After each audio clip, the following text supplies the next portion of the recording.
Al-Farabi is this kind of monster that gets bigger every time you look at it.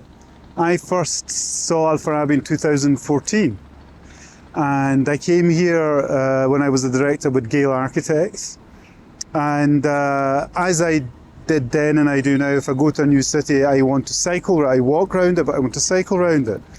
So it took me a while to get a bicycle, and everybody said, oh, you're crazy. And I cycled from Furmanova, that I didn't know it was called Furmanova, to First President Park. And I was the only person. It was an afternoon and I was cycling along, and it wasn't pleasant, but I cycled along. And what occurred to us, this is Gehl, is that Al-Farabi needed to be humanized, because it separates the city from the mountains. And I understand why. Almaty is not alone. Many cities in the world have this situation. And roads, streets like that, well, roads like that gain importance. Now, the thing that fascinates me, and I've asked this question, is where are the people going that are in Al-Farabi? Because they're not coming to Almaty, they're going through Almaty. Now, when you actually look at the structure of the city, there's a northern bypass. But if you're coming from Talgar, it's quicker in people's minds to go in Al-Farabi because it's shorter. You get stuck in traffic. Al-Farabi has a speed of 80 kilometers an hour, which is nuts, because if you're there at 3 o'clock at night, you might go at 80 kilometers an hour. Most of the time, people go between 12 and 20 kilometers an hour. So the designation of the street is bizarre. And I have many pictures of people crossing Al-Farabi, walking along Al-Farabi. Under the Mayor Sigyn Taif, I did a project that looked at how we made Al-Farabi more human-friendly. We looked at various areas to allow at-grade crossing, not bridges over. Why should a human go over or under a road is wrong. And we showed them that there was evidence of many people using Al-Farabi as a street, not as a road.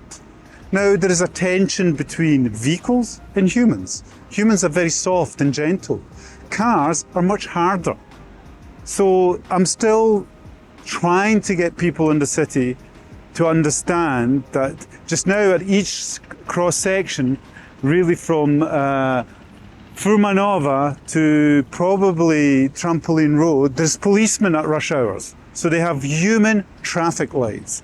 What they need to do is put temporary traffic lights to test a kind of smart city approach. How do we manage traffic? Now, I know that the current mayor, Erbalat Dusayev, is really interested in that. In fact, he asked for temporary traffic lights to be purchased.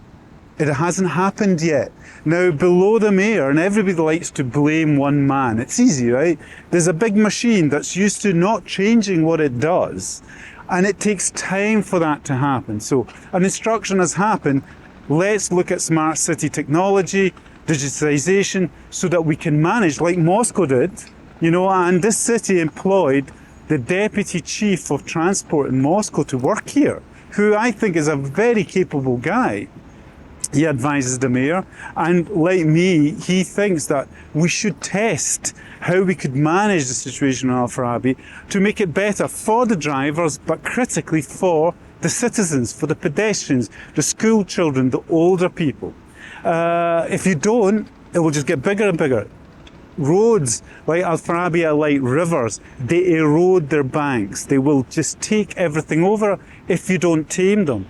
So my view is quite simple. Don't get me wrong, I actually quite like driving, which is a bad thing, but you cannot ban cars. You need data to understand who is on that road and why. Now, if they're there because they want to go through Almaty, my view would be quite simple.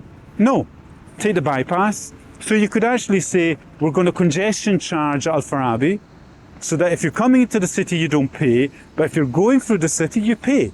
That will displace a lot of people. And many cities in the world are doing that. Milan has expanded its congestion charging area. London is expanding its congestion charging area. The problem is that workers that come into the city should not be penalized. And unfortunately that can happen. So you need a very smart approach to congestion charging in a city like Almaty. But something needs to be done, because every time I look at that street, there are more cars. And it is bad for your children. Pollution kills, affects children's growth. It's bad for people. It's bad for land prices. The most valuable land sits on the south of Al-Farabi, and it's cut off from the rest of the city. So it's an issue that needs to be tackled. Various mayors have tried it. It's difficult. It's a monster. And what do you do with monsters? You tame them, or they take you over.